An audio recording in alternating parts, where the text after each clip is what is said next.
Imagine giving up a godlike throne just to be a quiet family man, only for your wife to publicly toss you aside the second she gets a cheap power upgrade. But she made a fatal mistake. Signing those divorce papers just triggered a hidden system payback, refunding his magic 1,000,000 times over. Now, as his true aura threatens to tear the world apart, she realizes she didn't just dump a normal guy. She betrayed an invincible god. And the look on her face when her own kids choose him over her elite empire. Pure, unadulterated payback.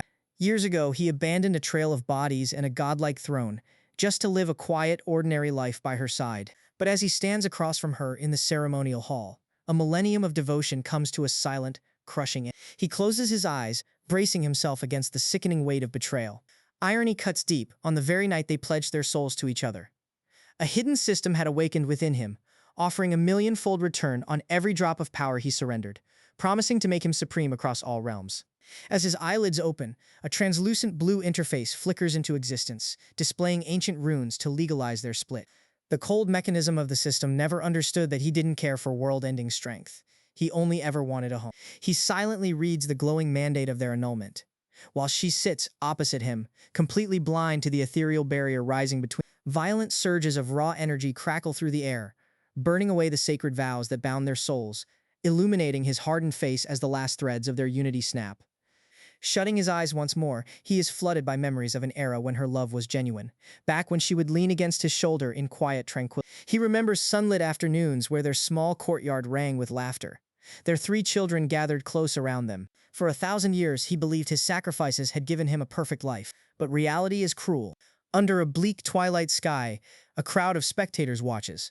From the shadows, eager to witness the public execution of a marriage discarded, the moment she unlocked the power of a monarch. Shrouded in her radiant aura, she keeps her eyes shut, lacking the courage to look upon the massive spectral image of his looming presence in the sky as he silently demands a single answer for her treachery.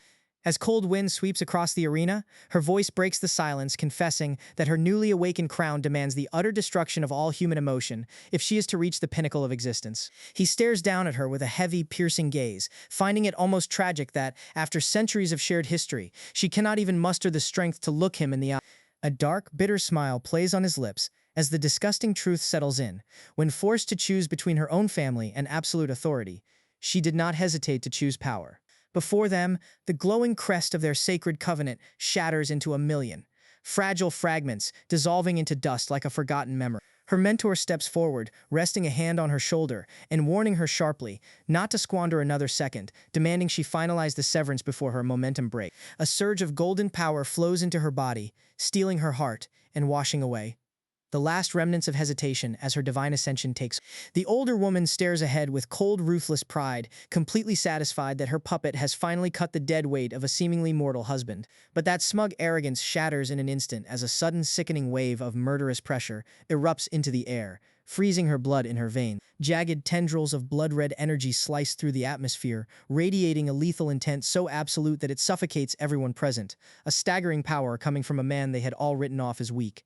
He stands unmoving at the center of the storm, wrapped in violent crimson shadows that drown the high court in pure, suffocating terror. High atop her elevated marble perch, her mentor can only watch in paralyzed horror as the atmospheric pressure crushes the room. Trembling under the oppressive aura, tears fill her eyes as she desperately begs him to let her go, weaponizing the very memories she just tossed aside to beg for mercy. Tears stream down her face as the brutal weight of her choice finally lands. Realizing that in her pursuit of immortality, she has lost him forever, he doesn't flinch. Locking his gaze onto her, a sudden pulse of blinding light strikes her forehead as his unyielding soul forces its way directly into her mind's. His eyes burn with absolute authority, piercing through her defenses to offer one final, solemn question: was she forced into this betrayal by anyone else? High within her inner consciousness, she gasps in horror as a godlike celestial hand reaches down from the cosmos and crushes a planetary realm to dust, a terrifying display of power that belongs only to an ancient Grand Monarch. She stares up into the cosmic void of her own mind, her entire reality shattered, as she realizes the man she threw away was an absolute god hiding in plain sight. Returning to her senses with a pale, ghost-like face, she whispers a final, agonizing apology, confirming that this was her own choice as the metaphysical bond between their souls snaps forever. A torrent of tears spills from her eyes, suffocated by the sickening weight of what she willingly sacrificed for a crown that now feels utterly worthless. But he looks at her with absolute apathy. The anger is gone, replaced by a cold, hollow silence as he utters his final, detached blessing for her journey. With a subtle wave of his hand, a complex crimson array erupts and shatters, permanently erasing every trace of their marital oath. Instantly, a system chime resonates in his mind, confirming the divorce is final, and declaring that half of his current magic power has been forcefully transferred to her. Absorbing that tiny fraction of his stolen energy, her power instantly skyrockets into the legendary realms of divinity, while dark purple shadows ignite around his shoulders as he turns his back on her forever. Deep, oppressive shadow waves swirl around his body, catching the regal golden patterns of his dark attire as his true ancient aura begins to awaken from its long slumber. The division is absolute. She stands bathed in a false, brilliant gold, while he steps into an ocean of terrifying ancient darkness. As divine light expands around her, crowning her as a supreme mage, he remains completely unfazed, anchored in the depths of his own shadow domain. From the elevated dais, her arrogant mentor watches his retreating figure step calmly into a swirling portal of dark light, never once glancing back at the core. Unable to hide her disgusting greed, the mentor breaks into a triumphant shout, declaring to the entire palace that cutting away human attachment was the greatest decision her disciple ever made. She smiles with ruthless satisfaction, thrilled that nothing stands between her faction and the ultimate zenith of power. Yet deep within the silent void between dimensions, a massive golden system interface slowly manifests out of the darkness before him. The system confirms the activation of the millionfold return, notifying him that, because 1,000,000 times his surrendered magic would obliterate the physical realm, the unfathomable energy will be sealed directly inside his mindscape. Cosmic surges of white and violet energy detonate like dying stars, violently condensing into the glowing panel hovering above his head. His eyes ignite with a sharp, murderous light as his soul drinks in the absolute, unfiltered authority of a primordial god.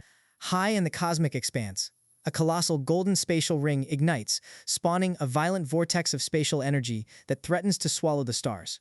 A crimson warning flashes before his eyes, cautioning him that unleashing even a fraction of his true form would tear the fabric of the planet to shreds and extinguish all life. Framed against an endless sea of glowing violet constellations, he stands in complete terrifying composure, fully restored to his supreme rank. Yet, staring into the infinite dark, he feels no victory. Unimaginable power means nothing when the family he fought to protect has been shattered by ambition, leaving his blood behind in tears.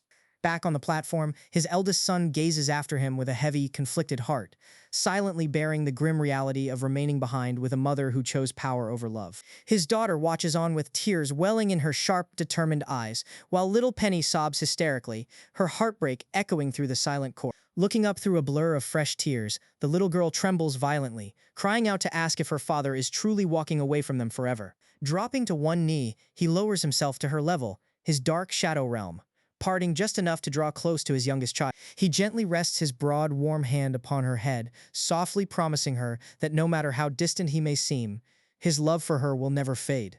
Pulling her tight into a protective embrace against his chest beneath the blood-red sky, he wraps her in his cloak, knowing that whatever warmth remains in his cold, broken heart now belongs solely to his children. Watching the tender embrace from afar, a sharp, sudden pang of agony pierces her chest, as she reminds herself she will keep custody of them, after all. Her crown only demanded she discard her husband, not her bloodline. Her expression softens with desperate, conflicting hope as she turns to her children, asking them to announce their choice, whether to stay in her golden palace or follow their father into the unknown.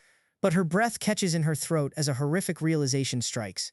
His eldest daughter clenches her fist until her knuckles turn pure white, and not a single child takes a step toward her. Seeing her disciple's authority crumble, the cold mentor steps forward, instantly determined to exert her control and force the children to stay with the Empyrean faction. The boy glances back at his mother and her master with cold, distant eyes, his silence speaking volumes as the final divide takes its permanent form. With a wave of her hands, the old woman manifests two ancient, radiant weapons into the air, a blinding silver sword and a shimmering teal blade, offering them as bribes to chain the children to her elite faction. She extends the supreme weapons toward the elder siblings, but his son turns his head away in utter disgust, while his daughter stands like an unyielding wall, refusing to move an inch, leaving their ambitious mother to drown in the sickening reality of her own absolute isolation. High atop the balcony, her arrogant mentor stands with open arms, holding two legendary weapons like glittering bribes. She arrogantly proclaims that with their mother's ascension, both children are guaranteed to reach the rank of a monarch, all while he stands quietly nearby, stripped of his titles and ignored. He turns to face his eldest son, who stands dressed in the clean white robes of the elite faction, staring silently at the cold marble beneath his feet, unable to meet his father's eyes. Suddenly, the boy falls to his knees, tears breaking through his composure. Voice trembling, he confesses his desire to remain behind, choosing the prestige of the Empyrean mages over his own father. Bowing his head until it touches the stone terrace, the young boy offers a final gesture of farewell, sealing the heartbreaking division of their family. Without a trace of resentment, he rests his hand tenderly on his son's head, his glowing eyes filled with paternal warmth as he quietly tells the boy to train hard and obey his mother, accepting that his time as his teacher has come to an end. The boy rises, the crest of his new faction catching the dying light as he steps across the cold terrace, taking his place beside the women who brought about his father's downfall. Her mentor immediately steps forward, placing a massive, fire-engraved warblade into the boy's waiting hands. As his fingers wrap around the divine artifact, the boy's eyes light up with unbridled ambition, a confident smile washing away any brief regret he felt moments prior. Watching him claim the weapon, the old mentor wears a subtle, calculating smile, thoroughly pleased that her plan to secure such a gifted prodigy has succeeded. She turns toward his daughter next, extending a gleaming lotus-engraved blade with a sickening smirk, summoning her to step forward and receive her reward. Standing beside her, his former wife watches gracefully under the fading light, her chest tight with anxious anticipation as she waits for her daughter to take. But his daughter's hands tremble with pure rage inside her sleeves. With a sharp, deadly glare in her golden eyes, she steps forward not to accept the reward, but to burn their arrogance to the ground. Marching past the glowing blades, she stares down her mother, shoots her brother, a look of complete and utter disgust, and turns her back on the faction without a second thought, walking straight to her father's side. Watching her stand beside him, something cold and broken inside his chest thaws. His daughter raises her head high, proudly declaring before the entire court that she will forever stand with her father. Her mother calls out in tearful desperation, asking if she is truly willing to throw her future away, but the girl completely ignores her voice, glaring back at the hypocrites with fierce determination. Clarissa sneers sharply across the terrace, warning the girl that her foolish loyalty will ruin her life, claiming that following a disgraced father guarantees she will never reach the pinnacle of power. The old mentor's eyes narrow with quiet venom as she realizes this child cannot be bought with cheap status or empty threats. Pointing a furious finger directly at both her mother and the mentor, the girl's voice rings across the sky, screaming that even without their blood money, she will surpass them all on her own strength. Her brother listens in stunned silence, his eyes wide with disbelief as he steps forward to lecture her for her insolence. But before he can open his mouth, she whips around and points furiously in his face, warning him that if he dares utter another word, she will disown him as her brother forever. Standing tall against the wind, her loyalty is absolute, an unshakable pillar of support, shielding her father and little sister from the court's disgust. A vivid memory rushes through her mind of afternoon lessons under an autumn tree, where her father sat patiently teaching her art, while her mother was always too busy, practicing magic in the distance, proving who had truly raised her. Back in the present, her brother lowers his gaze in heavy silence, his hands trembling around the sheath of his stolen sword. Swallowing his guilt, he forces himself to believe she is just acting out of blind anger, reassuring himself that without their mother's legendary resources, she is throwing her prodigy status away. Gripping the golden hilt tighter, he steels his resolve, convincing himself that power at any cost is the only path worth walking. Along the perimeter, high-ranking nobles and ancient elders buzz with hushed chatter, watching the dramatic collapse of the divine family. A stern elder among them shakes his head, whispering that staying with an imperial Grand Monarch was the obvious choice, calling the young girl's rebellion a monumental mistake. She stands frozen amidst a cloud of floating celestial energy, her radiant light clashing violently against the quiet, dark dignity of the family she just destroyed. The whispers grow louder across the courtyard, every lord dissecting the ideological split between those who sold their souls and those who stayed loyal. Realizing she has lost her elder daughter forever, she turns her desperate gaze toward her youngest child for one final attempt at salvation. Her heart sinks like lead as the brutal reality of her ambition settles in. Her family has been torn in half, and no amount of power can mend the rift. But little Penny squeezes her father's hand with all her strength, stepping in front of him with a furious pout as she screams at her mother that she is a horrible person, whom she will never speak to again. Trembling with mournful warmth, her mother tries to coax her over, softly promising to hire the greatest pastry masters in the empire to make her sweet delicacies every single day. The small child clenches her little fists and yells back that she doesn't care, turning her face toward her father and weeping hysterically as she begs him to take her far away from this awful place. In that final heartbreaking moment, the lingering warmth of 1,000 years of family memories dies completely, swallowed by the rising shadows of dusk. Puffing her cheeks in pure defiance, The little girl turns her back on the court, making sure every noble present knows that her love belongs strictly to her father. Looking up at him, her tear-stained face softens into an expression of pure, unadulterated trust and adoration. He gently strokes her hair, speaking in a soothing whisper, as he tells her to close her eyes and rest, while he takes care of one final piece of business. Nestling her cheek comfortably against his dark robes, she feels absolute safety in his touch, drifting off to sleep within seconds. He carefully passes the sleeping child into his daughter's protective arms, then turns around, his expression shifting into something ancient and terrifyingly cold. The divorce is final, the ties are cut. His eyes burn with absolute, unshakable calm as he prepares to settle the score. Washing away every last trace of sentimentality, he steels his heart for what comes next. Looking at his former wife, he clenches his fist, quietly acknowledging her rise to power, offering a single, chilling hope that she better grow far stronger because his daughters will be coming for her. In the blink of an eye, his composure snaps into sheer murder. He blinks across the stone platform and violently grabs the arrogant mentor straight by the throat. Lifting the old woman off her feet, he glares into her panicked, suffocating eyes, growling that she dared manipulate his bloodline, and the only reason her neck isn't snapped right now is because his children are watching. With disgust oozing from his touch, he violently hurls her across the hard marble platform, sending her skidding face down like trash before the entire nobility. Turning back toward his eldest son one last time, he utters his final, quiet words, telling the boy to take care of himself on the path he chose. His eyes flash with a dangerous purple luminescence as he walks past the stunned crowd to bid farewell to his few true allies. Noticing the overwhelming guilt on his old friend's face for crafting the faction's weapons, he listens as the master artisan frantically offers to abandon the empire and follow him into exile. He calmly declines the offer, explaining that he is returning to his true domain in the Shadow Realm, reminding his old friend to keep his communication crystal active should he ever wish to drink together again. With a slow, heavy breath, he steps into the void, floating directly into the heavens as atmospheric pressure plummets across the entire city, signaling the return of a god.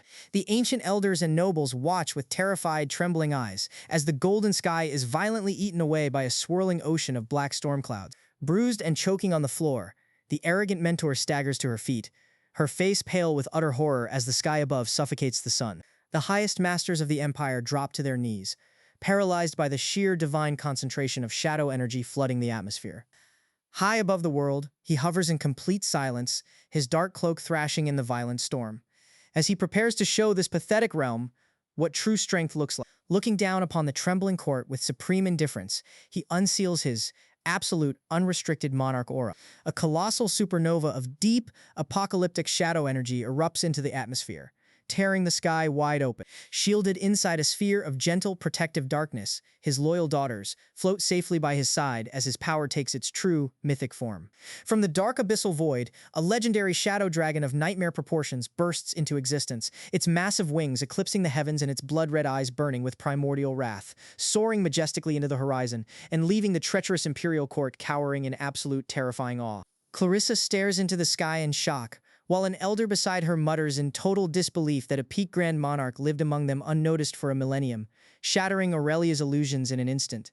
The gathered nobles stand balustrade-side in silent defeat, watching the shadow dragon fade into the distance, while Clarissa furiously lies to Aurelia, insisting he fled out of crushed pride upon seeing her new rank. Beyond the floating towers, the sky calms as the dragon vanishes into the horizon, while Aurelia clenches her fist, stubbornly convincing herself her talent rivals the greatest monarch in history. Clarissa's shock morphs into a bitter scowl, her eyes burning with humiliation at being completely outmaneuvered by the man she treated like dirt. Her brows furrow in helpless fury as the reality sets in.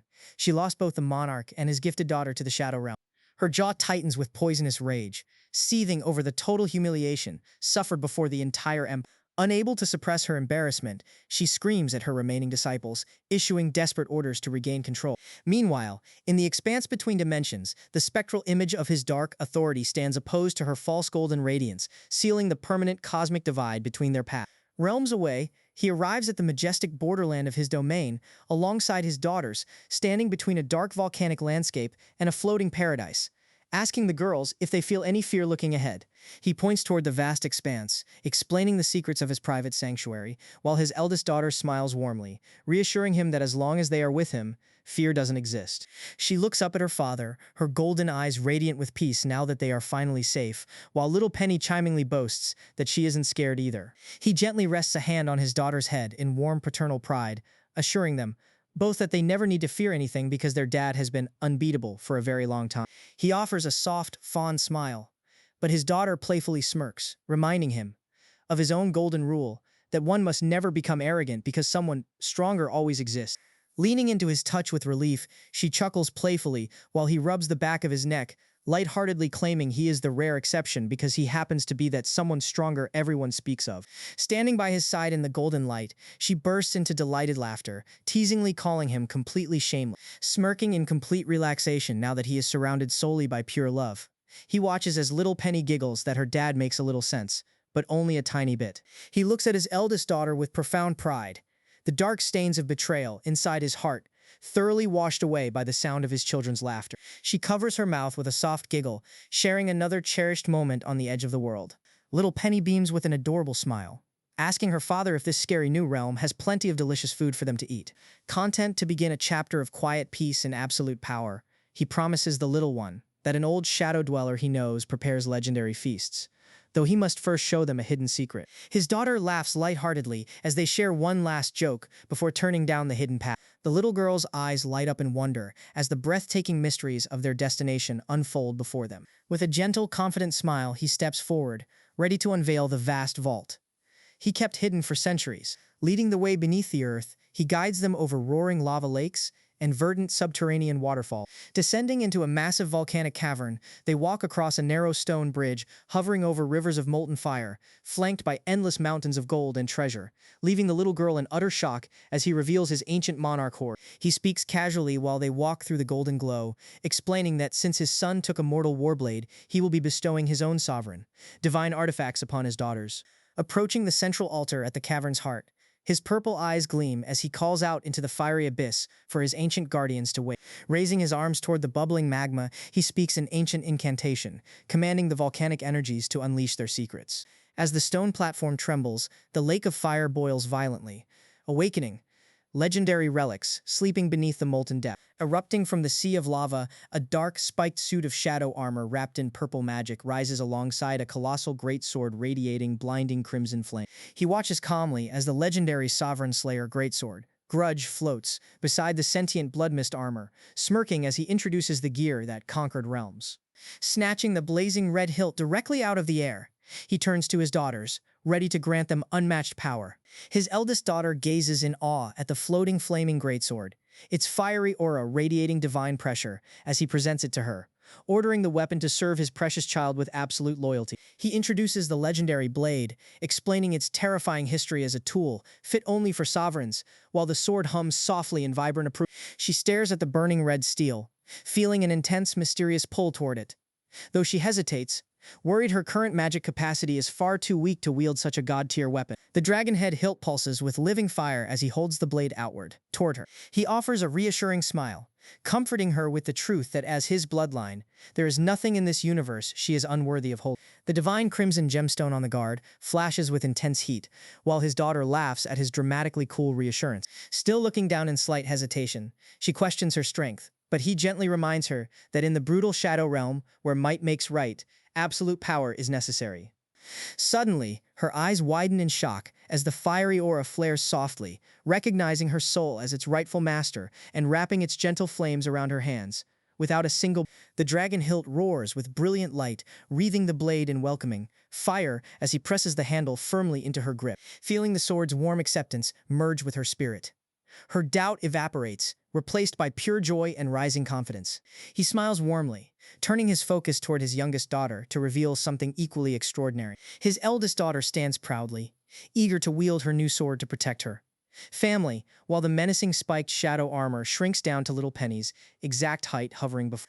Presenting the grand artifact, he suppresses a smirk as little Penny cocks her head and pouts, calling the terrifying spiked armor ugly. He struggles to keep a straight face as the sentient armor shudders and trembles, in visible offense at being called ugly by its new master. High above the lava lakes, a giant stone guardian watches quietly as he points a finger at the dark armor, commanding it to assume a form a child would love. As living flames coil around his eldest daughter's new sword, glowing pink hearts suddenly burst across the dark armor, instantly transforming it into an adorable pink suit with angelic wings and a cat face. His eldest daughter looks at him with shining golden eyes full of gratitude, while the little girl's eyes sparkle with pink reflections in complete enchantment. Standing beside his eldest, he asks his youngest daughter with a proud smile if she approves of the new look. Reaching out her tiny hands, the little girl jumps up and down with pure joy, squealing happily that she absolutely loves it. She tilts her head curiously as he manifests a tiny, glowing pink replica of the suit right in his palm. Amused by her innocence, he hands the magical core over to her, encouraging her to give her new living guardian a proper name. Pointing his finger at the cute suit, he casts a gentle binding spell to permanently link the artifact to his youngest daughter. She clasps her hands in excitement, watching with bright eyes as the transformation complete. The dark spiked armor is gone, fully morphed into a chubby pink guardian named Donut, complete with a cute blushing face and rounded shoulders floating affectionately around. The little girl's eyes sparkle with utter delight as an eternal bond of protection is forged between princess and sentinel. The newly dubbed Donut armor floats cheerfully, sprouting white angel wings as sparkling hearts dance around its pink plating, ready to shield her from any harm. He places the magical core directly into her little hands, bringing absolute warmth, security, and supreme power to his beloved family as they step forward into their new life in the shadow. The little girl stares up with wide, enchanted eyes, completely captivated by the floating pink suit as he patiently explains its ability to shrink, grow, change colors, or turn completely invisible at her command. Resting a tiny finger against her lip, she inspects the magical sentinel with deep focus, pondering the ultimate title for her new best friend. The moment she proudly announces the name Donut, the living armor blinks its huge glossy eyes in sheer disbelief, shedding dramatic tears as its noble dignity crumbles over the ridiculous title. The cute sentinel slumps its shoulders in comical despair, weeping openly until he gently pats its metal head, confirming with a smirk that its name is officially set in stone. A fond smile touches his lips as the suit instantly perks up, cheeks blushing, happily thoroughly amused by the armor's dramatic personality and his daughter's joy. Raising his hand, he signals that it is time to exit the underground treasury, silently making a mental note to check on his old guardian beast, Little Shadow. He steps along the stone path, plucking a few shimmering shadow crystals from the air to aid his daughter's cultivation before leading them out of the subterranean fires. The two girls follow close behind their father, crossing the massive stone bridges suspended over ocean-like lakes of fire as they make their way back to the surface. His face reflects quiet, stoic composure during the ascent, already planning to take them to Shadowvale City to introduce them to an old comrade whose energy can refine their path. Stepping into the brilliant daylight, his daughters gasp in wonder as they take in the sprawling, majestic architecture and orderly stone streets of the city, pleasantly shocked by how civilized his realm truly is. Walking proudly down the main avenue with his daughters by his side, he absorbs the lively, vibrant rhythm of his domain. Suddenly, he halts in his tracks, his eyes narrowing as he detects a violent disturbance erupting on a platform high in the sky. His eldest daughter's golden eyes catch the sight of an innocent citizen trapped by armed thugs on a floating stone terrace above. She raises her hand, pointing toward the skyline, to bring the conflict to her father's attention. High above the city towers, a young woman dressed in red robes stands with her sword drawn, cornered by a mob of sinister horned thugs. Her sense of justice ignites at the unfair fight, her voice urgent as she calls out to her father. Pointing toward the sky, she hesitatingly asks for permission to help, slightly worried that using her original techniques might cause trouble in a foreign realm. On the high platform, the brave young woman stands defensively, surrounded by four massive horned thugs who taunt her relentlessly. Their leader grins wickedly, flashing sharp fangs as he declares that she will not be leaving this sky terrace alive.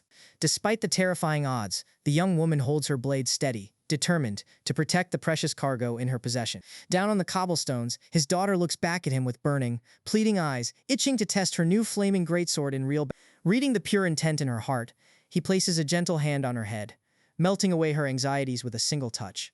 She bows her head respectfully, listening as he reassures her that in the shadow realm, fighting for justice is as natural as breathing. Giving a proud, subtle nod, he grants her permission, promising that no matter how many enemies show up to challenge her, her father will crush them. With an explosive leap, she rockets into the blue sky, soaring toward the floating platform like a crimson. He watches her ascent with calm, watchful pride, completely unconcerned and supremely confident in her rising talent.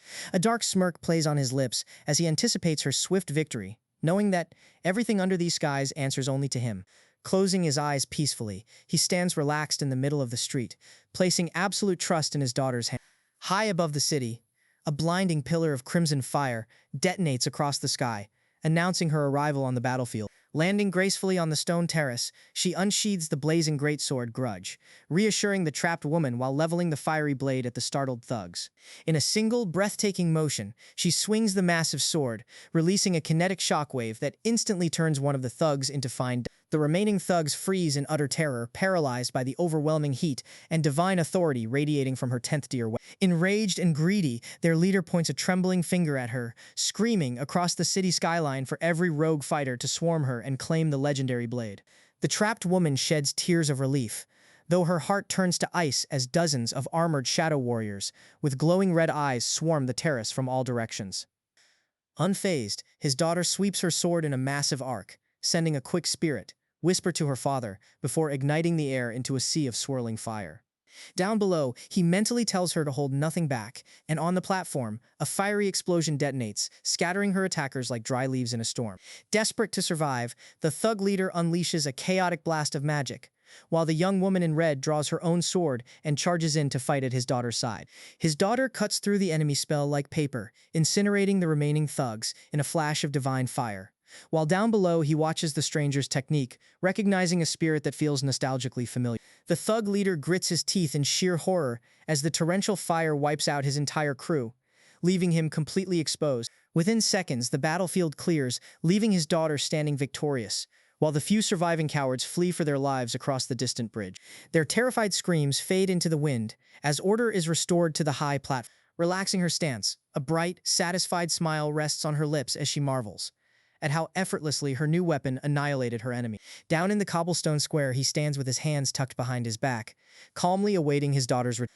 But suddenly, a hidden assassin leaps from behind a pillar, launching a cowardly ambush at his daughter's back. Without even flinching, she spins around and clashes her flaming sword against his weapon, deflecting the strike with absolute perfection. A shower of sparks erupts, scattering wild birds into the clear blue sky as silence settles over the terrace once more. She closes her eyes, taking a gentle breath as the divine warmth of her sword hums softly in her hand. From the street below, his stoic face relaxes into a look of profound pride at her magnificent martial spirit. But in the next second, his brow furrows, sensing a far more powerful, disgusting aura tearing through the clouds above. A void portal rips open in the sky, and an arrogant, black-robed elder steps out, looking down at his daughter with greedy eyes as he demands she hand over her 10th tier sword. The old fool bursts into a sinister laugh, his white hair whipping in the gale as he gloats, fully convinced that his high sovereign rank makes him an untouchable god. Hovering menacingly in the sky, he threatens her under a swirling dark vortex, sending the citizens on the street below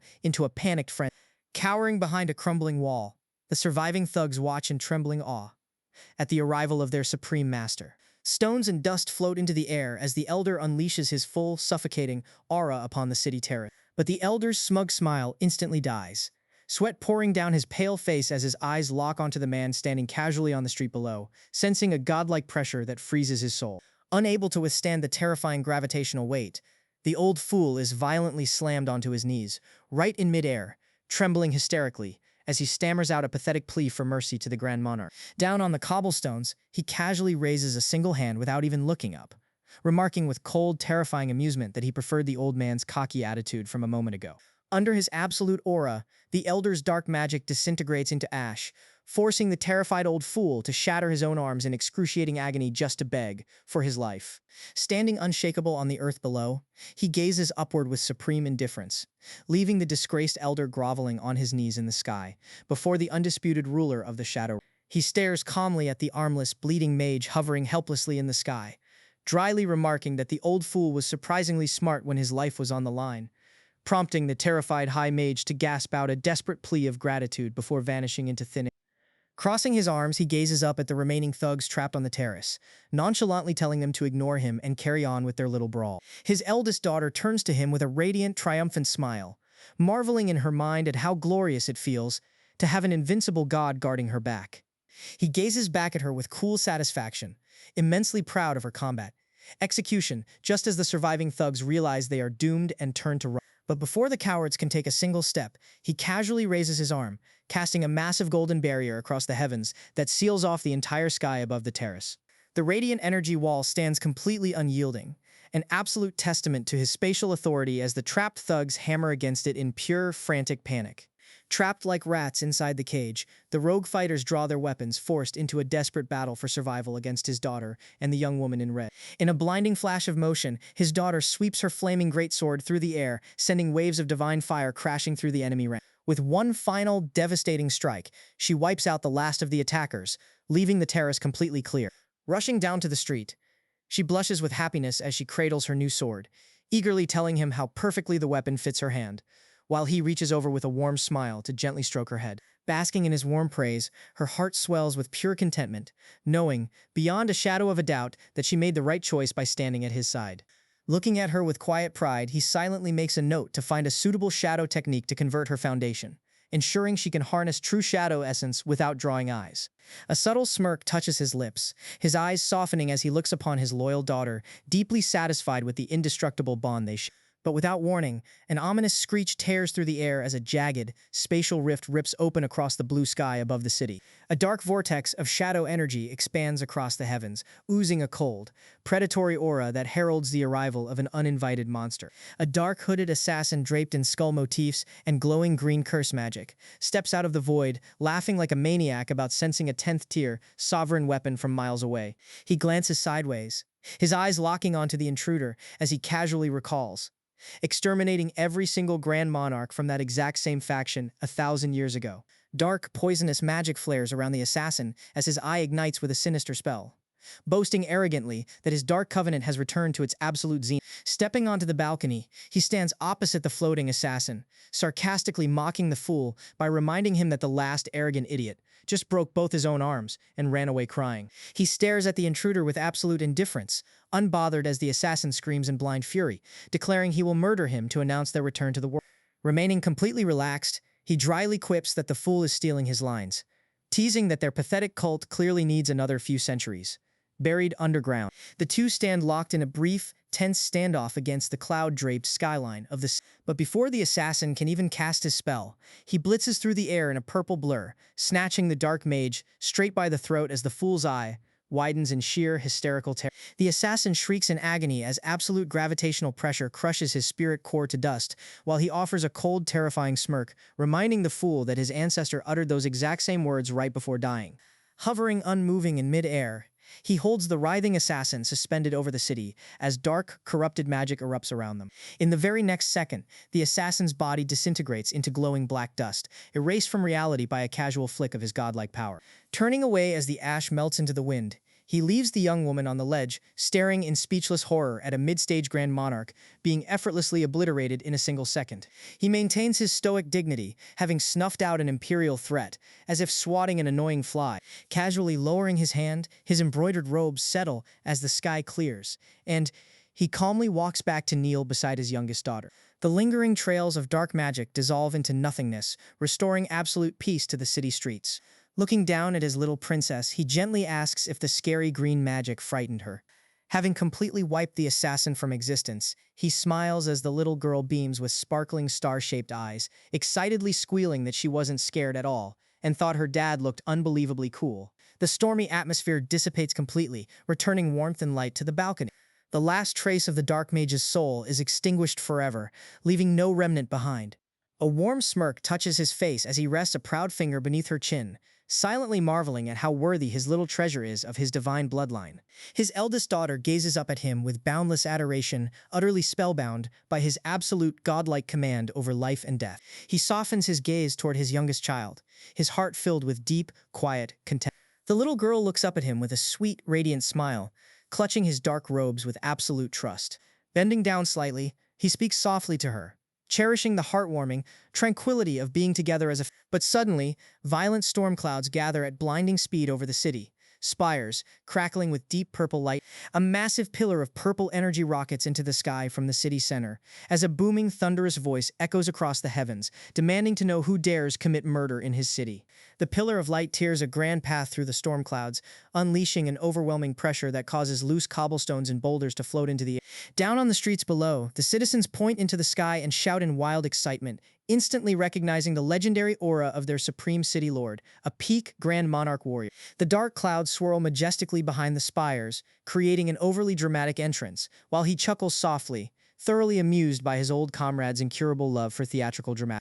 A light mist settles over the rooftops as a formidable, ancient pressure washes across the entire territory. His eyes glint with quiet recognition, sensing the familiar warm energy signature descending from above. Descending from the heavens in open martial arts robes, a muscular, scarred old warrior with wild white hair, City Lord Zephyr, bellows arrogantly for the culprit to step forward and name himself. Standing casually on the street, he calls up into the sky in a clear, thunderous voice, lightheartedly shouting for the old fool to come down and bow proper respect to his grandfather. The city lord begins to roar in blind fury at the sheer disrespect, but the moment his eyes lock onto his face, his rage instantly freezes into complete jaw-dropping shock. Rays of golden sunlight instantly shatter the dark clouds, scattering every trace of the terrifying storm pressure into thin air. Slamming onto the cobblestone street in a grand landing, the old warrior drops right beside him, erupting into a booming, sky-shaking. Striding forward with unbridled excitement, the old giant throws his massive arm around his shoulder like a long-lost brother, shouting in delight over finally finding the legendary troublemaker he had been searching for. As the old man laughs boisterously, he turns to his youngest daughter with an amused smirk, introducing the roaring giant as the legendary shadow dweller whose cooking skills he promised earlier. But as the old warrior slaps his shoulder, his gaze suddenly drops down, catching sight of Tiny Penny peeking out from behind his dark robes with sparkling eyes, and a tiny drop of drool on her lip. The legendary warrior's terrifying, battle-hardened expression vanishes in an instant, replaced by utter hilarious bewilderment. Bending down dramatically, the old titan points a giant finger at the cute little girl, stammering in hilarious disbelief as he asks if this precious child is actually his blood. His eyes widen to the size of saucers as he bellows in hilarious outrage, comically accusing the High Shadow Monarch of abandoning the world for 1,000 years just to chase women and raise adorable daughters. A giant anger vein pops on his forehead at the ridiculous accusation, and without missing a beat, he delivers a swift, nostalgic kick straight to the old titan's stomach. Skidding back across the cobblestones with a wild, nostalgic laugh, the old city lord rubs his belly and grins from ear to ear, insisting on hosting a grand imperial feast across the entire city to celebrate the glorious return of his supreme king and his beloved princesses. Under the quiet glow of Shadowvale City, Cain stands perfectly still, his eyes locked onto a familiar shadow stepping out from the light. After years of silence, he breaks the heavy quiet with a grounded declaration. He has returned for good, and he needs a place to finally lay down root. Overwhelmed by the sudden appearance of his oldest friend, City Lord Zephyr bursts onto the open street, seizing Cain's hands with wild, unrestrained joy. He roars that ever since Cain left, this city has felt like a ghost town without a single soul worth talking to. And seeing Cain back with 2 young daughters fills the empty air with real life once again. Zephyr refuses to let go, his rugged hands trembling slightly with the weight of years spent isolated in power. Through it all, Cain remains the steady anchor he always was, offering only a faint, reassuring smile to soothe his comrades' storm of emotion. Beneath the ancient stone arches framing the city path, the 2 legendary allies stand side by side, letting the heavy burden of their long separation melt away beneath the afternoon sky. But the warmth of reunion is suddenly cut short. High above the soaring spires of the city, the sky shifts as an intense crimson aura slices through the clouds, carrying a mysterious figure descending toward them. Recognizing the intrusion instantly, Cain asserts his terrifying will, reaching upward to forcibly drag the intruder out of the sky. The woman in red plummets through a wall of heat and air, barely catching herself in a frantic, desperate landing onto the hard cobblestones. Trembling before the absolute monster standing in front of her, she immediately drops her gaze to the floor, lowering her head in utter submission as she whispers her name, Serena. Surrounded by the cold glow of crystal lamps lining the street, Serena remains frozen in place, her tense shoulders betraying the suffocating terror, an unexpected relief of standing before a being who could erase her in a single breath. Instead of crushing her, Cain takes a step forward and extends an open hand.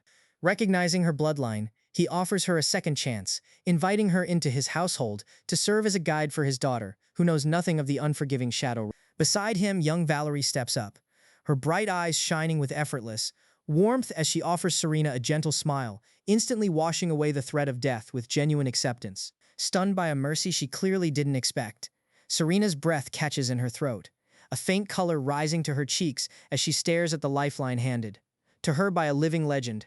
A quiet, tearful smile touches her lips as the crushing terror of uncertainty lifts from her shoulders, and without a second thought, she eagerly pledges herself to follow Cain and join his family. With Serena welcomed into the fold, the family moves into a secluded estate, hidden deep within the heart of the city, a quiet sanctuary of rustling bamboo, calm water and sweeping pavilion roofs, where Cain stands beside his youngest, Penny, pushing open his robes with a loud, boisterous laugh. City Lord Zephyr puffs out his chest, proudly declaring that this entire massive estate is officially Cain's home once again. As Zephyr continues his dramatic speech, Cain glances around, noticing that every single courtyard and walkway is an exact duplicate of his old residence. Caught red-handed, Zephyr merely rubs his nose with a sheepish grin, admitting he built a carbon copy simply because he missed the old days too damn much. Soft light filters through the bamboo leaves onto pristine white walls and carved eaves, while far in the sky, distant floating landmasses hover silently above this peaceful sanctuary. Letting his boisterous mask fall for a moment, Zephyr looks away, his voice softening into raw nostalgia as he speaks candidly with the man who once fought beside him through hell itself. Hearing the sincere loyalty in his old friend's voice, Cain closes his eyes and lets out a long, quiet breath, finally letting his guard down in the safety of his new home. But the quiet moment is instantly broken when little Penny looks up with wide, innocent eyes, her tiny stomach letting out a loud, glowing rumble that echoes across the courtyard. She whimpers softly that she's starving, prompting Cain to glance at Zephyr with a subtle smirk, telling him it's time to show what he can really do.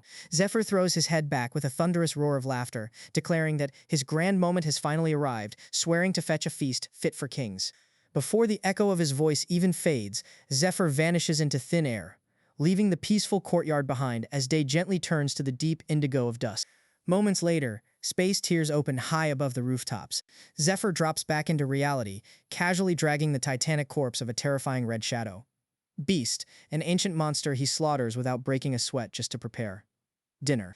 The massive beast looming against the twilight skyline serves as a silent, terrifying reminder of the absolute, overwhelming power these two men truly hold. Later that night, warm paper lanterns cast a golden glow across the bamboo pavilion where Cain sits opposite his host in quiet, dignified focus after their meal. Zephyr tilts a heavy clay jug, pouring a steady stream of golden liquor into a shallow cup, urging Cain to drink deep, now that the young ones are finally fast asleep. But as the night deepens and the dark bamboo rustles softly in the wind, the heavy silence between them shifts into something far darker, far more solemn. Cain locks his gaze onto Zephyr across the low table, his intense eyes gleaming in the lantern light as Zephyr finally asks the one question hanging in the air. Why didn't the mother of his children return with him? Cain's eyes narrow as a heavy, suffocating shadow falls over his face, the silent weight of a painful past pressing down on him. Zephyr takes a slow, deliberate sip, his expression turning deathly serious as he prepares himself for the grave reality surrounding his friend. With an unshakable, icy calm that barely masks a deep river of pain, Cain finally speaks the bitter truth. Aurelia divorced. Shock and pure disgust surge through Zephyr.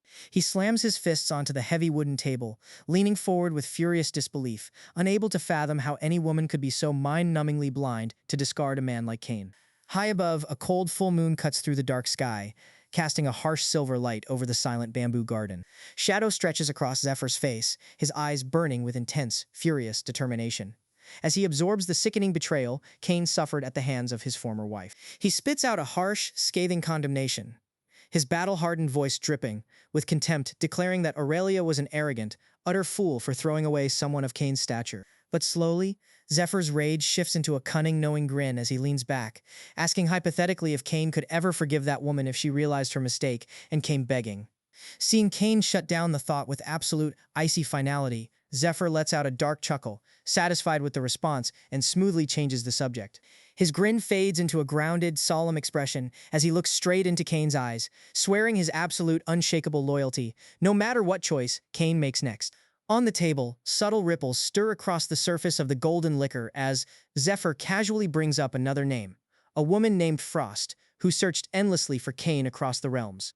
Zephyr scowls with deep respect, recalling how Frost spent 1,000 painful years scouring the Shadow Realm for any sign of him, even taking devastating blows from Grand Monarchs in the upper realms without ever giving up. He leans in, his voice ringing with absolute conviction, urging Cain to stop, ignoring a woman whose devotion burned so bright she was willing to suffer unimaginable pain just to find him. Cain listens in stone-cold silence, his expression unreadable, before raising an eyebrow and dryly asking if his old friend is trying to play matchmaker again. Zephyr smirks, confident his words hit home, before raising his hands in surrender and agreeing to drop the subject for tonight. Shifting the conversation, Cain brings up his true concern, explaining that his own lethal technique isn't suitable for his daughter, and asking if Zephyr's power might be the key to guiding her. The empty, crimson-stained cup rests on the wooden table beside the wine jug, marking the solemn gravity of the pact they are making. Outside, the luminous moon illuminates the swaying bamboo, whispering quietly in the cool night air. Zephyr lifts his cup high and drains the remaining liquor in a single swallow, swearing on his life that he will treat Cain's daughter as his very own. Cain closes his eyes peacefully, breathing in the quiet night breeze, deeply touched by the unbreakable bond he shares with his faithful ally.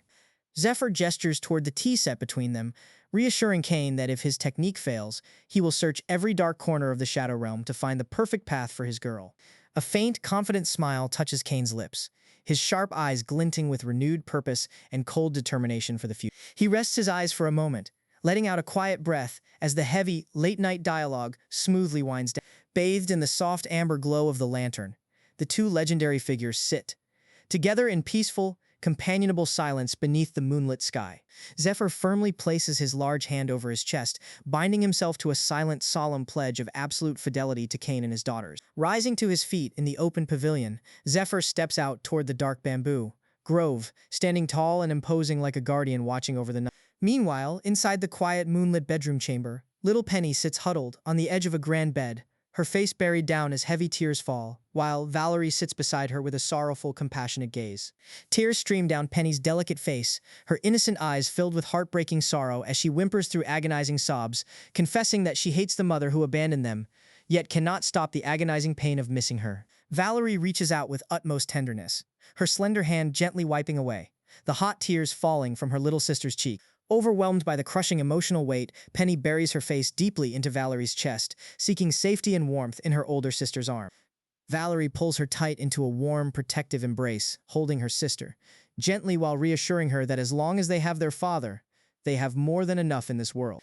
Safe within Valerie's loving hold, Penny rests quietly as her tears finally subside. And in that heavy silence, Valerie's eyes flash with a cold, unyielding resolve, promising that once they both reach the Grand Monarch realm, they will face their mother together and make her answer for every single tear shed. By the following morning, the weight of past sorrows gives way to a peaceful, quiet as little Penny rests deeply within her sunlit room, completely untroubled by the storm of the previous night. Fluttering her eyes open, she wakes up feeling entirely refreshed, basking in the warm morning light filtering through the sanctuary. Out in the sun-dappled main hall of the estate, City Lord Zephyr stands tall, raising his hand to guide Valerie through the complex fundamentals of higher magic. With a flick of his wrist, a sphere of dark, crackling shadow energy condenses. Above his fingertips, his voice low and steady as he breaks down its volatile spell matrix and internal energy flow. Valerie remains completely absorbed, her sharp gaze tracking every intricate pulse of magic humming between them. Zephyr shifts his tone, emphasizing the razor-thin margin between mastery and disaster, warning her that control over such power requires an unyielding spirit. Watching quietly from the side, Cain wears a subtle, satisfied smile. Quietly, proud of the steady strength, taking root within his household. Internalizing the ancient principles laid out before her, Valerie closes her eyes, a confident smile touching her lips as the technique clicks into place. The quiet atmosphere instantly brightens as little Penny skips happily into the hall, her face lit up with pure joy as she runs straight toward her father. Suddenly fascinated by the magical display, she gently tugs on the sleeve of Cain's dark robes, looking up with wide, eager eyes in hopes of joining the lesson. Cain softens immediately, leaning down to scoop his youngest daughter close, reassuring her with a tender, protective embrace. Seeing the little girl's curiosity, Zephyr gives a warm, encouraging nod, manifesting a harmless, glowing golden light in his palm that instantly sparks Penny's wide-eyed wonder.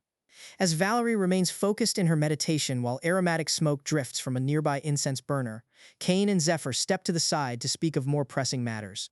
Cain speaks with quiet authority, brushing aside Zephyr's attempt to compare Valerie to an old comrade, before casually asking if Zephyr has crossed paths with his old spirit beast Little Shadow during his absence. Cain remains completely unfazed, even as Zephyr's eyes widen in utter shock and his face turns beet red with sudden volcanic fury. Exploding with rage, Zephyr jabs a finger right into Cain's face, roaring that the ungrateful beast ambushed him and stole his prized, priceless blade. Pacing back and forth, Zephyr rants passionately, demanding that Cain hunt down the unruly creature and retrieve his weapon, since the monster ultimately belongs to him. Cain doesn't even flinch at the explosive shouting, calculating the situation in cool silence before calmly admitting that he actually severed half of their spirit bond when he... That single confession pushes Zephyr completely over the edge, sending him into a hysterical tirade over Cain's unbelievable, jaw-dropping nonchalance. Sweat pouring down his forehead, Zephyr stands frozen in utter, speechless disbelief for 2 full minutes, staring at Cain as if he's lost his mind. Caught slightly off guard by the lingering embarrassment of his pet's wild antics, Cain raises a hand, coughing lightly into his fist to regain his composure as a subtle blush touches his face. Seeing a rare crack in Cain's ice-cold facade, Zephyr instantly pounces, dramatically pointing his finger as he mercilessly teases his friend's bashfulness. Swiftly putting his stoic mask back on, Cain brushes off the bantering just as Valerie opens her eyes to share a crucial realization. Smiling warmly, Zephyr guides the focus back to her training, addressing the subtle hurdle she encountered while channeling the power. Sitting cross-legged in the center of the hall, Valerie closes her eyes once more, attempting to align her internal energy pathways with the technique. Reopening her eyes, she ponders aloud, sensing a minor friction in her core that keeps the magic from flowing seamlessly. Cain steps closer and gently places a hand over her head, releasing a warm golden pulse of light directly into her spiritual core to examine her condition. Assessing her magic pathways with sharp precision, he realizes that while the art is 90% compatible, it falls just short of a perfect alignment. With a serene smile, Cain reassures her that he will secure an even greater technique, one tailor-made for her, so she never has to settle for less. Right on cue, little Penny playfully holds up her tiny index finger and casually summons a perfectly condensed, crackling spark of shadow energy right at her. Zephyr turns around and catches sight of the toddler's effortless feat, his eyes nearly popping out of his head as his jaw hits the floor in pure comedic horror. Clutching his head in utter shock, Zephyr screams hysterically, losing his mind over a toddler, casually mastering high-level shadow magic in less than a second. Unaware of the absolute chaos she just triggered, Penny cups her cheeks with a sweet giggle, naively asking if she did something good. Cain chuckles warmly and affectionately taps her nose, praising her talent by declaring she's far more gifted than he ever was at her age. Valerie smiles softly, nodding in agreement as a deep, unspoken bond of love and unity settles over the family under the morning. By the afternoon, Cain and Zephyr stand together out on the quiet garden veranda, looking out over the bamboo under a bright sky. Scratching his chin thoughtfully, Zephyr pulls Cain aside, suggesting that Valerie might have far better success learning the unique art perfected by Frost.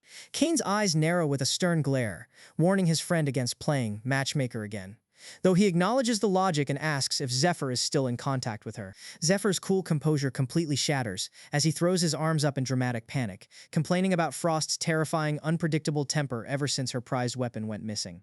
Drenched in cold sweat, Zephyr groans in comedic misery as Cain suddenly connects the dots, realizing Zephyr only pushed him toward Frost because she's been actively hunting and threatening him this whole time. Grabbing his hair in a desperate panic, Zephyr frantically tries to deny the embarrassing truth, quickly holding out a wooden message scroll to divert attention. Cain offers a calm, amused gaze, instructing Zephyr to send Frost a spirit message and invite her to the estate immediately. Letting out a massive sigh of relief, Zephyr hands over the communication scroll, thrilled that he can finally be freed from this daily nightmare. Cain accepts the scroll with a subtle nod, giving his official approval to activate the realm-crossing summon. Zephyr closes his eyes, holding a glowing green jade crystal between his lips as he transmits the encrypted invitation straight across the sky. Barely 15 minutes later, gentle snow begins to blanket the surrounding mountain peaks, where Cain sits indoors, sipping hot tea while little Penny points excitedly out the window at the sudden snowfall. Penny gazes at the quiet white landscape with wide-eyed awe, as a peaceful, silent stillness settles over the entire domain. Suddenly, high above the frozen peaks, the overcast sky tears wide open as a massive, glowing white array appears, and the ethereal Mage Frost descends like a goddess through the clouds. Gliding down through the falling snow with her white hair fluttering in the freezing wind, her voice echoes across the courtyard, her brilliant violet eyes locked onto the man. Touching down on the snow-covered balcony, she hesitates outside the open window, paralyzed by a deep fear of intruding upon a peaceful family sanctuary. She thought she lost forever. From the warm lantern-lit room inside, Kane's calm voice breaks the heavy, quiet, gently asking why she's standing outside in the bitter cold instead of coming in. In a flash of light, Frost blurs into the room, coming to a halt directly before Kane's imposing presence as swirling snow blows past the threshold. Up close, tears well in her glowing violet eyes, the crescent symbol on her forehead, glowing softly as 1,000 years of agonizing heartache flood her soul. Desperately asking where he has been all these painful centuries, she presses her hands together and wipes away a falling tear, offering her long-lost master a trembling, emotional smile. Watching the raw reunion from the corner of the room, old Zephyr closes his eyes with a subtle, satisfied smirk, thoroughly enjoying her rare break from her usual terrifying persona. Penny and Valerie stand beside their father, looking on with bright curiosity as they observe the legendary woman standing in their living room. Softening her composure, Frost insists she is a changed woman, her heart overflowing with pure joy as she gazes warmly at Kane before looking down at the two little girls. Kane casually introduces the girls as his daughters, calmly instructing them to address her as Aunt Frost, causing a sudden violent tempest of magical wind to explode through the room as Frost gasps in absolute agonizing horror. At the soul-crushing word aunt, Frost violently coughs up a dramatic spray of blood from pure emotional shock, leaving Kane standing tall in his robes with a flinching, startled look as a hilariously chaotic new dynamic unfolds. Inside the quiet pavilion chamber, Kane turns his sharp gaze onto Frost, carefully assessing her condition after her relentless journey across the realms. He admits that while he arranged for her to come, he certainly didn't expect such a dramatic, violent reaction from her. His stern tone softens as he looks over at Valerie and little Penny sitting nearby, relieved to see them safe and peaceful. Sensing that the mood has gotten a bit strange, he gently asks Valerie to take her sister back to their quarters. As the wind rustles through the courtyard, Kane stands facing Frost, while Valerie smiles softly and takes her little sister by the hand, leading her out of the pavilion. Sensing the unspoken tension thick in the air, old Zephyr glances between the two, secretly concerned about the severe injuries Frost is trying to hide. Excusing himself under the sudden pretext of urgent city business, he quickly slips away, giving them space. The second they are alone, the heavy pressure takes its toll, and a drop of crimson trickles from the corner of Frost's lip, exposing the brutal internal damage she suffered breaking through enemy lines just to reach him. Kane immediately steps closer, his gaze sharpening with deep concern as he notices her concealed wounds, softly asking if she is truly all right. Fighting back the surging pain, Frost refuses to let any physical weakness get in the way. She quickly wipes the blood away, regaining her composure before, quietly asking the one question burning in her soul if he really got married during his time in the Empyrean realm. Turning slightly to hide her distress, her gaze falls toward the table, softly, admitting that his daughters are undeniably gorgeous and precious. Refusing to let her suffer in silence, Kane meets her gaze directly and gives her the plain truth, revealing that he and the mother of his children are permanently divorced. The news hits her like a bolt of thunder. Frost coughs softly, covering her mouth as a wave of internal mana backlashes, but behind her pain, her eyes light up with pure, uncontrollable excitement. Pressing her hand over her lips, she takes a slow breath to stabilize her fluctuating aura, desperately trying to mask a triumphant, victorious grin behind a wall of polite sympathy. Turning back with a gentle, reassuring smile, she places a hand over her heart, assuring him she is fine, before eagerly asking if he ever plans to return to his former wife. When Kane firmly replies that a shattered mirror can never be put back together, Frost speaks softly like a loyal confidant, agreeing that once a bond is broken, one must only look forward. Standing tall, she reaffirms her unshakable loyalty, silently realizing that, with his past relationship completely dead and buried, a future together is finally within reach. Bathed in the warm sunlight, her gaze softens into tender affection, subtly testing the waters by asking if he's considered finding a new mother for his young daughter. Maintaining her composure, she waits for his answer, only for Kane to let out a long sigh, bluntly stating he has zero interest in romance right now. As Kane steps closer to bring the topic back to serious matters, a faint blush spreads across her cheeks, her stoic facade completely melting as she sweetly promises to let him know if she ever finds the perfect candidate. Blushing under his intense gaze, her heart flutters when Kane clarifies his true reason for summoning her, asking if she would share a Shadow Realm arcane technique for his eldest daughter. Kane closes his eyes, acknowledging her incredible devotion with quiet respect, asking if her personal path might be suitable for Valerie. Flustered and brimming with excitement, Frost instantly agrees, watching as Kane turns to gaze at the distant mountains while she realizes this is the absolute best opportunity to win over his heart by winning over his family first. hesitantly reaching her hand out toward his back. Her face glows with emotion as she silently vows to earn his daughter's love until Cain has no choice but to accept her. Turning back, Cain extends an open hand toward her, warmly offering her a place by his side as they head out to check on the girls. Touched by the invitation, Frost presses her hand against her chest, a radiant smile illuminating her face as hope surges through her heart. Standing together on the sunlit veranda above sweeping mountain vistas, the two are bound once again by a shared purpose under the open sky. A profound sense of relief washes over her as the mountain breeze rustles her robes, knowing that 1,000 years of painful searching have finally borne fruit. Standing proudly beside her sovereign, she looks ahead to a peaceful future, eager to stand as the ultimate pillar of support for his young family. A heartwarming mental image flashes in her mind, imagining herself happily watching over adorable, playful versions of Penny and Valerie holding hands in total harmony. Overflowing with warmth, she smiles tenderly at the thought of caring for Cain's daughters, as if they were her very own. Later in the quiet study, Frost stands affectionately over Valerie and Penny as the two girls sit focused at a low wooden desk. Joining them at the table, she unrolls an ancient map of the Shadow Realm, eagerly breaking down its geography and strategy while warmly inviting them to ask anything they wish. Tracing her finger across a jagged mountain region on the map, Frost explains its tactical importance, while Valerie listens intently to every word. Within the tranquil chamber, surrounded by soft garden light, the three share a warm and deeply engaging learning session. Valerie hangs on every word, her sharp golden eyes gleaming with intelligence as she absorbs the knowledge and thanks Frost with sincere respect. Sat with perfect posture, Valerie leans forward with absolute focus as Frost announces that it is time to officially pass down her supreme ice technique. Rewarding her devotion, Frost weaves her magic, manifesting a brilliant, glowing snowflake crystal that hovers gently in midair.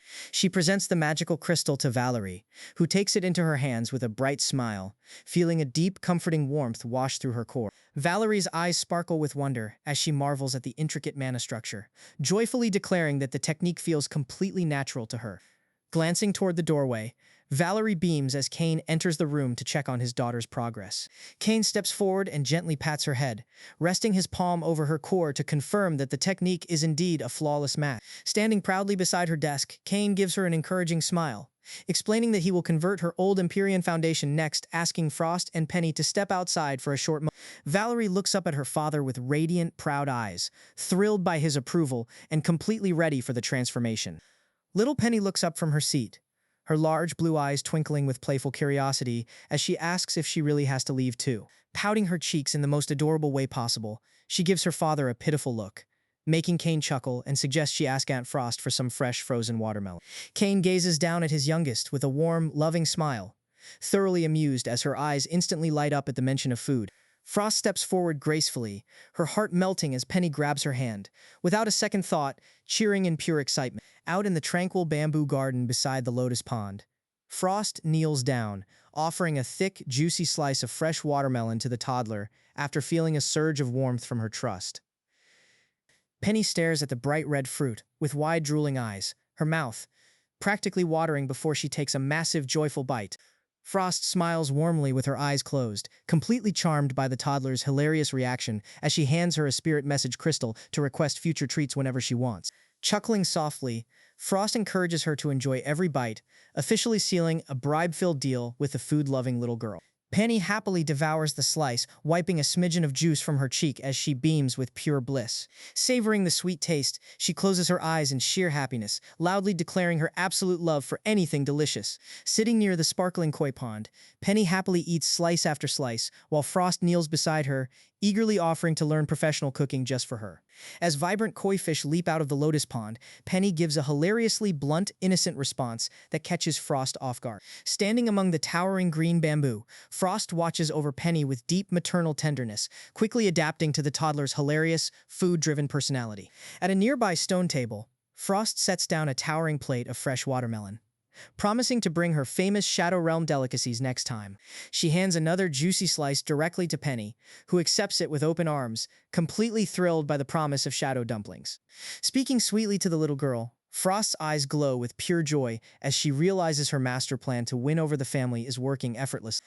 To top it off, Frost gathers a soft, glowing ball of light between her palms, putting on a gentle magic show to keep the wide-eyed toddler entertained. Surrounded by the rustling bamboo and warm sunlight, Frost and little Penny share a joyful, affectionate moment, cementing a peaceful, beautiful new beginning for the entire family. Under the soft morning light of the garden, Frost gazes down at little Penny, her eyes brimming with tender affection as the child happily declares her to be her second best friend in the entire Shadow Realm. Curious, Frost gently asks who could possibly hold the number one spot, only for her pleasant smile to instantly vanish when Penny casually answers that city. Lord Zephyr takes top priority. Just nearby, Zephyr steps into the garden, but the moment he enters, a bone-chilling frost radiates through the air as he feels the weight of Frost's sudden, lethal glare burning into his spine.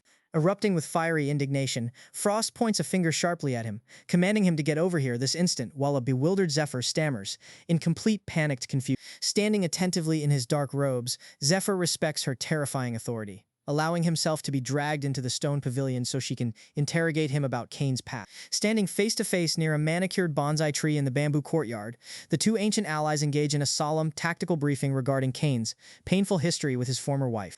Gesturing toward his heart with a weary sigh, Zephyr lays bare the complex, tragic history surrounding Aurelia and Kane. He emphasizes the sheer gravity of what transpired, his battle-scarred face, showing the weight of those years as Frost stands stunned, scowling with pure disgust over Aurelia's unbelievable foolishness. As Zephyr nods in solemn agreement, Frost's scowl shifts into a sly, triumphant smirk, realizing that Aurelia's catastrophic mistake leaves a massive, wide-open path directly into Kane's heart. Looking over at Zephyr beside her, Frost decides he's suddenly far more tolerable, graciously sparing him from a beatdown today. Zephyr narrows his eyes and stays completely silent, far too wise to push his luck with the volatile ice mage. Restoring her composed demeanor, Frost waits patiently in the garden while Kane continues his work deep within the estate. Inside the inner chamber, Kane channels a warm, radiant golden aura into Valerie, flawlessly converting her mana core foundation and boosting her strength up an entire major tier in a single stroke. Stepping back out into the sunlit garden, Kane pauses, amused to see Frost and Penny laughing together on the grass as they chase a glowing spirit butterfly. Radiant with joy, Frost gently pats the toddler's head, prompting Penny to officially declare Aunt Frost as her absolute number one friend. Valerie and Kane exchange a subtle glance, quietly impressed by Frost's remarkably clever maneuver to conquer the child's loyalty. Suddenly, a glowing blue spirit crystal inside Kane's pouch vibrates with intense spatial energy, signaling an incoming message from his old friend, the master blacksmith. Kane answers the call, listening as a frantic Holt explains that the authorities in the Empyrean realm branded him a traitor after discovering his deep ties to Kane. Kane calms his panicked friend, instructing him to head straight to the realm border wall, where he will personally escort them to safety. Relief floods Holt's voice as he agrees, adding that Kane's former sister-in-law, Nora, is insisting on coming along too, having always stood by Kane's family. Hearing that Holt and their beloved Aunt Nora are coming, Valerie and Penny light up with immense excitement, eagerly anticipating their arrival. Frost narrows her eyes thoughtfully at the name, becoming intensely curious about what Aurelia's sister is truly made of. Meanwhile, far across the realm divide in the Grand Empyrean Palace, Aurelia sits arrogantly upon her floating throne, crowned in silver and draped in pristine white. Dressed in dark green, Nora stands below the elevated throne, asking softly if there is any final message Aurelia wishes to send to her daughter. Aurelia closes her eyes and takes a cold, detached breath, dryly telling Nora to remind the children not to resent her, before warning Nora to return quickly from the dangerous Shadow Realm. Without saying another word, Nora turns and walks away, her spirit deflated by the sheer lack of motherly warmth coming from the throne. By the following day, Holt and Nora reach the majestic cliffside border wall, separating the sunlit floating islands of the Empyrean realm from the dark volcanic peaks of the Shadow Realm.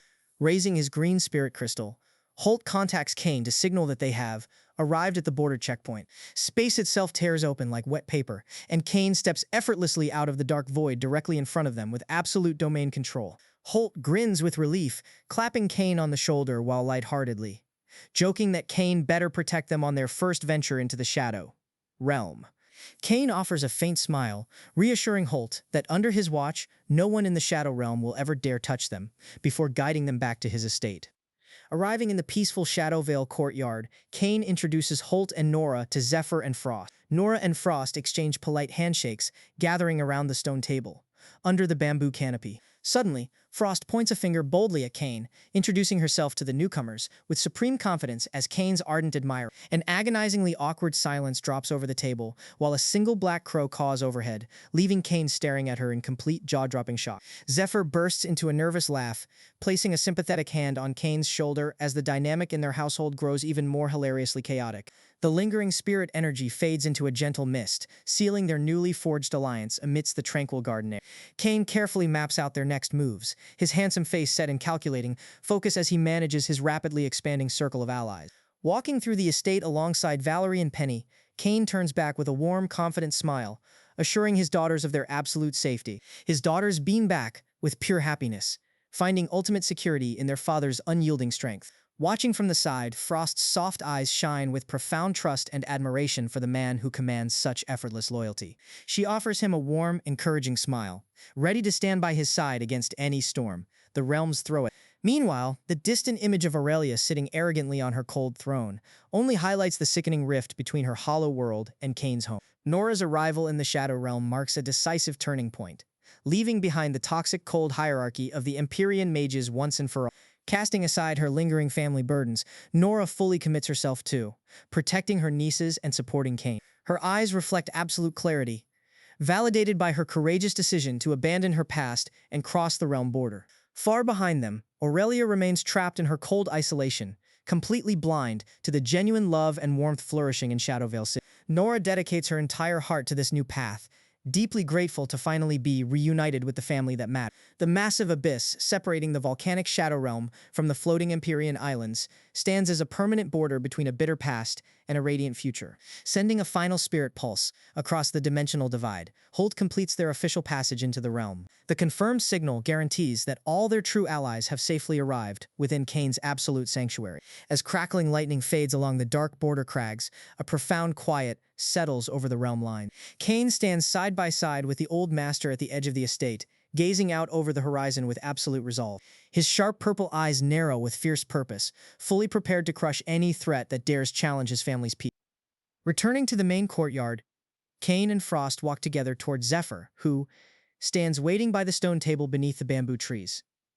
Under the warm afternoon sun, Zephyr and Frost give Nora a heartfelt welcome, extending hands of absolute allegiance, while Cain proudly watches over his united ally. Framed beneath the vibrant crimson leaves of an autumn tree, Frost points toward the distant horizon, laying out their grand journey ahead to Nora, Cain, and Holt. Nora, Cain, and Holt listen intently to her breakdown of the terrain, their hearts firmly locked in a single unshakable purpose. Clapping his hands near Cain's shoulder, the jovial white-bearded elder cracking. A cheerful joke breaks the tension, filling the garden with genuine laughter, brotherhood and supreme satisfaction as their grand new chapter officially begins. Under the blooming cherry blossom trees in the garden, Frost speaks in low, respectful tones with the white-bearded elder, Holt, sharing quiet memories of the ancient realm history they both survived. Staring at her, Holt vividly remembers a dark moment from centuries ago, recalling how she fought through an ambush of shadowy killers in the abyss, barely escaping with her life. Pulling back to the present, Cain stands near the tranquil lotus pond as Nora, Holt, and Frost gather behind him, the silent exhaustion of their long journey, finally settling over.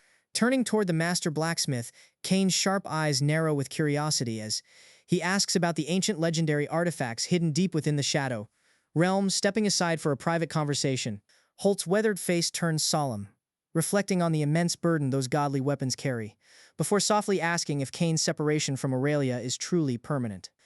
Cain closes his eyes, considering the question with cold, calculating wisdom, before quietly declaring that there is no point dwelling on dead history. The past is gone, and it stays gone. Letting the cool garden breeze blow past, Cain silently maps out his next moves, warmly accepting Holt's request to settle down here permanently and build a forge. Holt speaks with deep, earnest emotion, his battle-tested face softening as he voices his overwhelming love for Cain's two young daughters. Knowing that Holt lost his own child centuries ago, Cain feels a profound wave of sympathy, realizing how vital this inner circle of absolute loyalty is to protecting his family. Standing by the garden fountain under leafy green branches, Cain smiles warmly, promising to build his old friend a world-class forging workshop right on the estate. Holt lets out a hearty, boisterous laugh, bowing his head as he swears to forge anything Kane ever needs completely free of charge in return for his hospitality. Kane grins playfully, pointing a finger at the old master and warning him that he will definitely hold him to that promise of free labor. The old blacksmith's eyes glint with deep reverence and a newfound heartwarming hope for the peaceful future waiting for them in the Shadow Realm. Stepping out into the hallway, Kane lets the peaceful quiet wash over the courtyard. Just as Nora emerges from Valerie's bedroom, Kane turns to her with cool composure as Nora quietly asks if they can speak in private, prompting Kane to nod and lead her toward the back garden. Catching sight of them walking off together, Frost instantly rounds on Zephyr with an icy, lethal glare, angrily asking why Nora is still acting so close to Kane. After her sister betrayed him, cold sweat dripping down his neck, Zephyr backs away nervously, trying to explain it's just an old habit, only for Frost to step closer, demanding to know whose side he's actually on.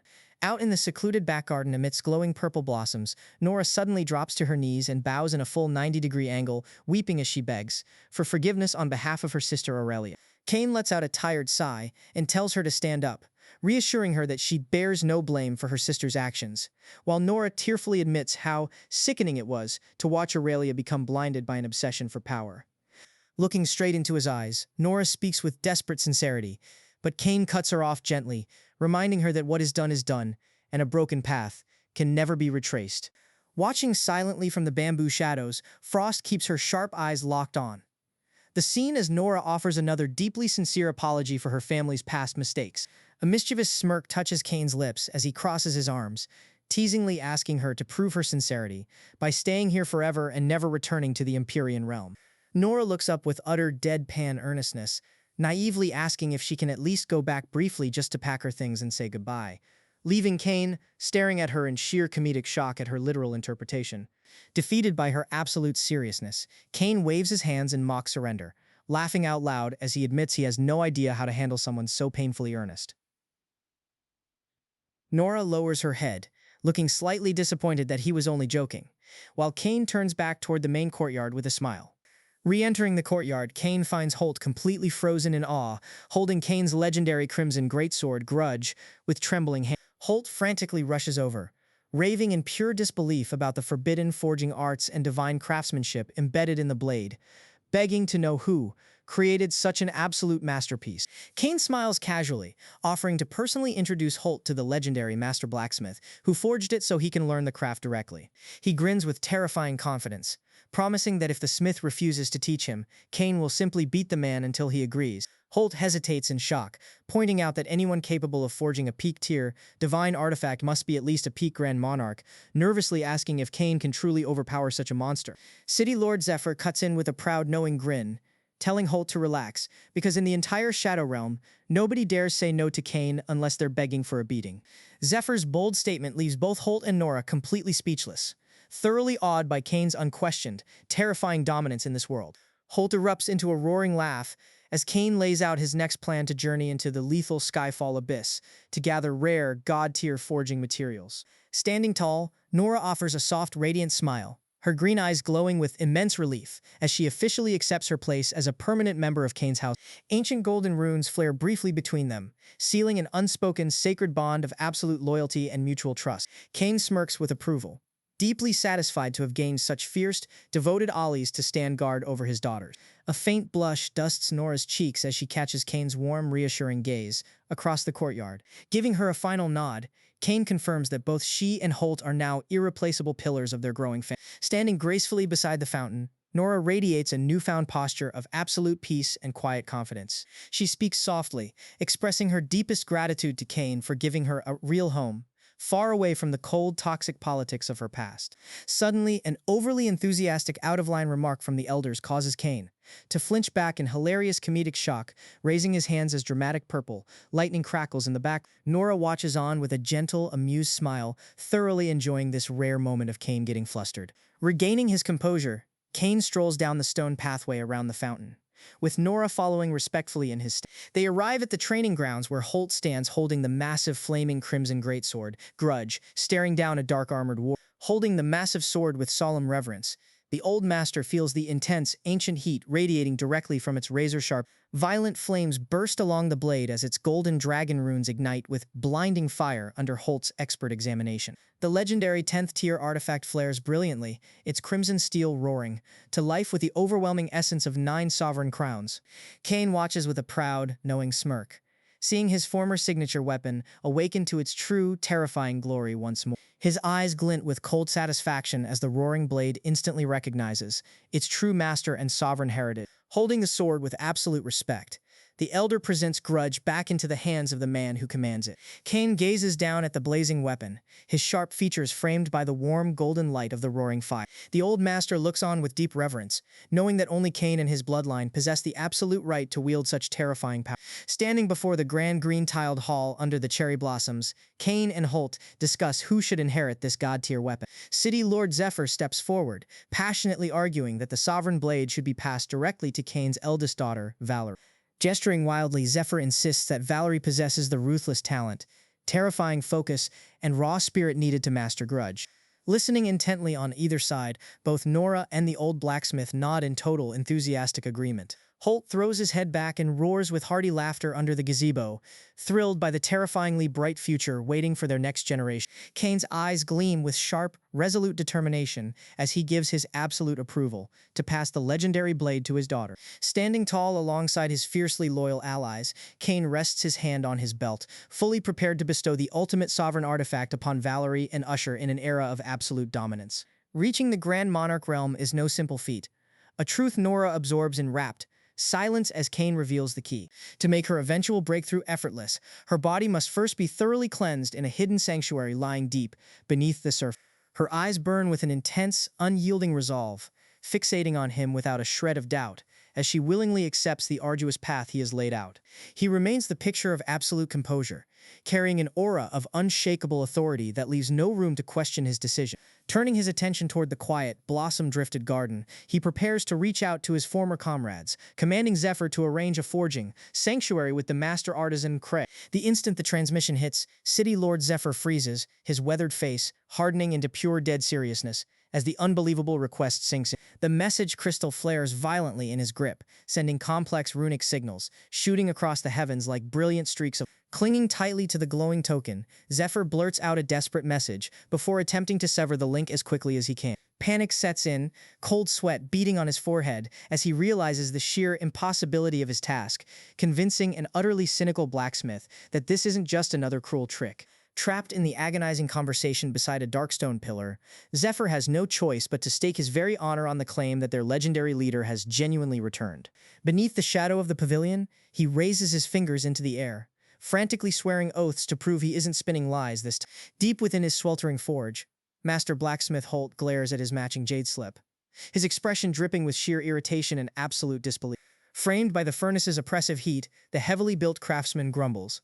Under his breath, utterly convinced Zephyr is merely trying to trick him into forging high-tier weaponry again. Desperate to be believed, Zephyr practically screams into the crystal, passionately declaring that if he is deceiving him, he deserves to be branded a total fool. Holt only snorts with derisive contempt, biting back that Zephyr made a fool of himself years ago. Driven into a corner, Zephyr realizes empty promises won't cut it, so he frantically turns to present the glowing crystal toward Frost, who stands serenely by the bamboo fence. In the oppressive gloom of his workshop, Holt stops to listen intently as a smooth, elegant voice echoes through the glowing talisman. Frost softly confirms the unthinkable that Cain has indeed returned, yet rather than easing his doubts, the revelation only sends sparks of violent paranoia flying through Holt's mind. Convinced Zephyr went so far as to hire a fake to mimic her voice, Holt sneers in disgust, aggressively tapping the crystal to cut the magical signal entirely. Far removed from the heated exchange, Cain stands perched on the bleak edge of the skyfall abyss, his cloak snapping in the howling wind beneath a blood-red sky. Gazing into the violent churning depths below, a faint nostalgic smile touches his lips, as he recalls rising to absolute power right here, mastering the devastating sovereign slaying black flame. Extending his bare hand into the void, he effortlessly manifests a dense, swirling orb of dark shadow flame right in his palm. Floating down behind him, wrapped inside a shimmering protective shroud of crimson energy, his companions prepare for the journey ahead. As they gather on the precipice, Cain turns with a chillingly serious warning.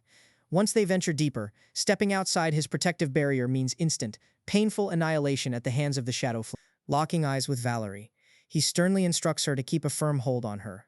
Little sister, making sure the young girl doesn't wander off into the lethal air. Young Penny offers a bright, innocent smile, promising to behave perfectly, instantly washing away her father's lingering anxieties. Valerie pulls in close within the sanctuary of the barrier, looking up at him, with unshakable faith as they begin their treacherous descent into the dark. He casts a protective, commanding gaze over them, ensuring the abyssal malice, raging around them, cannot graze a single strand of his family's. Looking down to see little Penny leaning warmly against his side, his stoic demeanor completely melts into a comforting, affectionate smile. Surrounded by her father's terrifyingly vast power, the little girl feels absolute safety, completely unbothered by the infinite dark gaping directly beneath them. Meanwhile, Ember grips her sleeves, her heart heavy with anxiety as she recalls the endless count of Grand Monarchs who met their gruesome ends inside this burning hell, enveloping them all in a blinding sphere of golden sanctuary light. Cain commands the descent, piercing directly into the heart of darkness. Like a descending star, the golden beam cuts violently through the subterranean shadows, tearing straight down into the infinite void. High above along the canyon ridge, shadowy observers watch in utter paralyzed horror as the massive light plunges recklessly into the center of the. A hulking warrior and a dark elf stare into the chasm with wide, disbelieving eyes, convinced this insane group has just committed suicide. Yet inside that brilliant golden beam, the four women float in serene grace, completely unfazed as they plummet 3 full miles deep in a matter of heartbeat. Cain slams firmly onto a wide subterranean stone shelf, dark shadow energy, flaring around him as wild hellfire roars across the cavern walls.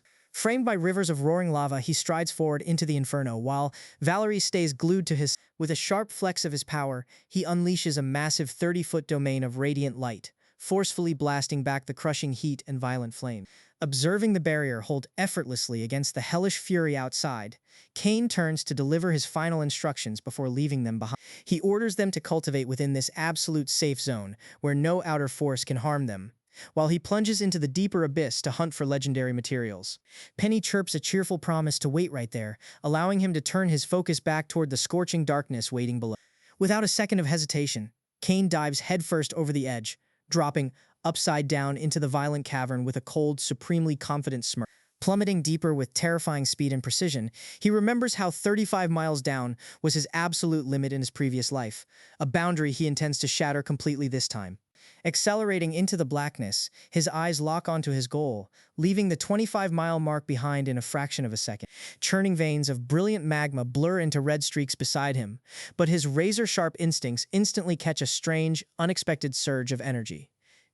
He tears through a narrow vertical shaft lined with pulsating volcanic rock, leaving a thunderous shockwave exploding in his way. Suspended high above the void on a solitary stone spire, Ember commands a complex golden array, displaying breathtaking mastery over spatial magic. As Cain rips past her position, the immense kinetic force shatters the atmospheric lightning echoing through the massive cavern. Shock violently grips Ember's face, cold sweat breaking out as she gasps at the utter impossibility of someone flying so freely at depths that should crush any mortal soul.